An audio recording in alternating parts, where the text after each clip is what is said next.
What's up everybody, OCTurboJoe with another video.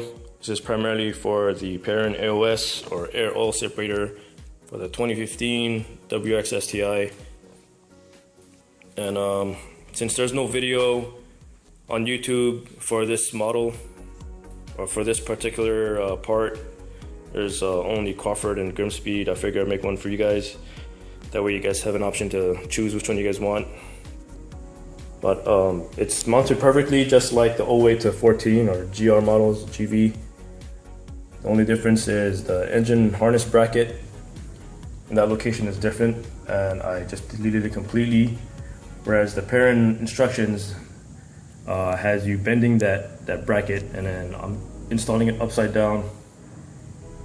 But I just copied Crawford's instructions with the engine harness bracket being deleted and stuffing the harness all the way down to the bottom of the strut tower, securing it to a brake line with a zip tie.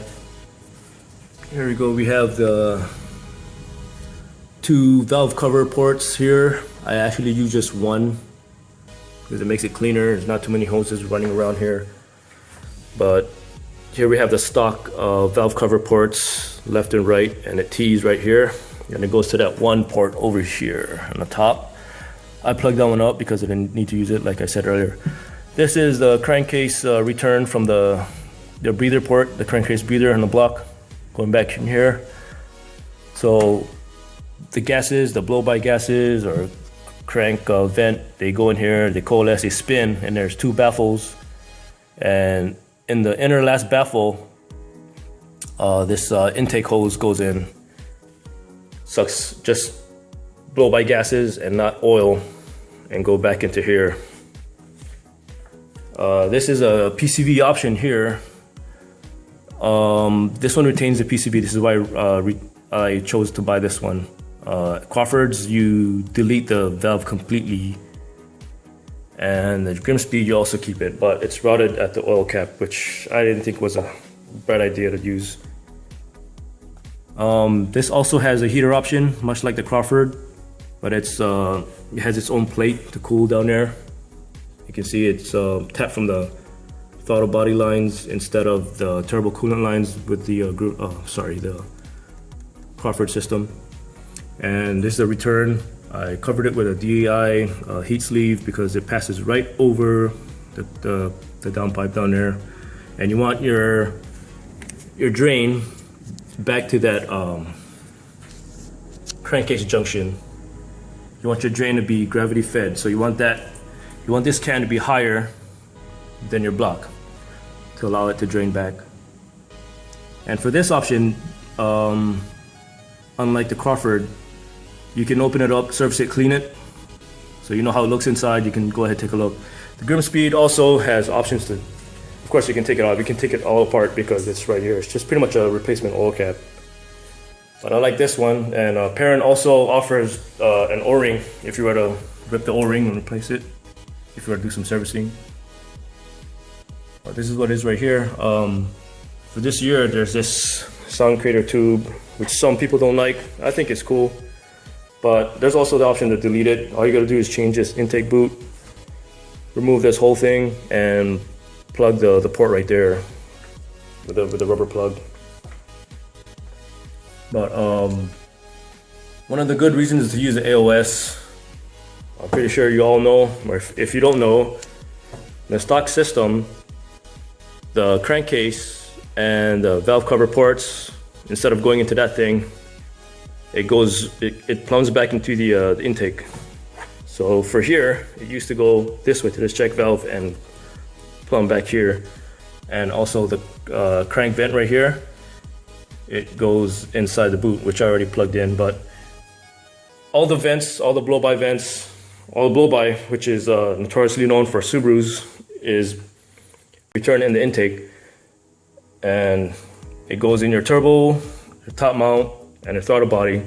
So over time, once you break in your motor, there's some blow-by that gets through the rings, and it also takes oil with it. So imagine all that going in your turbo, in your intake, in your top mount, and your throttle body, which eventually goes down to your intake runners and down to your combustion chamber. And with oil going in your combustion chamber, it lowers your fuel octane, and at the same time, if your car is stock, we all know that the Subaru stock tune is pretty lean at peak boost and peak torque, about 13 and a half. So say for instance you were to lower your octane, in addition to having pretty lean AFRs, that probably could have contributed to ringland failures.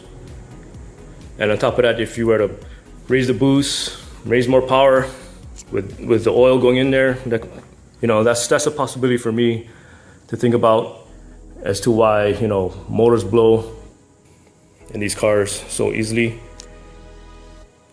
So I installed this AOS like way in the beginning when I bought my car. I want to say there was like only 200 miles, and I just put it in just for that peace of mind. I installed this before, not this particular model, but I installed a catch can and made my own air oil separator for my Project EJ18. And I've noticed every single Subaru car or Subaru engine that I've worked on has oil going in intakes. So for you guys that modify your cars and don't have an air oil separator or a catch can system for that matter, you might want to check your intake boots and think about like all this money spent going into your engine to make it go fast, but you have no insurance of, you know, knowing that your oil is being consumed by your engine. So a lot of you that have oil consumption issues is, you know, this is probably why, because of the blow by, because, you know, you're adding more boost, you're making more power. Adding more boost puts more pressure in the engine, which in turn puts more pressure in the crankcase and pushes all that shit out, and all that shit goes in your intake. Yeah, it goes into your combustion again, get recycled, and you're pretty much eating oil, lowering your octane, and blowing your motors just like that. So think about it. I mean, they range from $200 to $300. All right, what's $200 to $300, you know, to spend on insurance versus however much an engine costs? I don't know, $5 grand or more maybe. But yeah, that's something to think about for you guys. So I thought about it when I took the intercooler out and the turbo inlet. I found no oil, of course. It's a brand new motor, but when it does happen, at least I have peace of mind that my oil is in there and being returned to the crankcase rather than being sucked back into the intake. Hope you guys like this video. Hope you guys learned something. And yeah. This is for you guys, so I'm doing you guys a favor. Alright, so hope you like this video, and subscribe to my channel. I have more videos coming. Nameless Catback is coming soon, along with my callback to sport V3, and many more to come. So see you guys.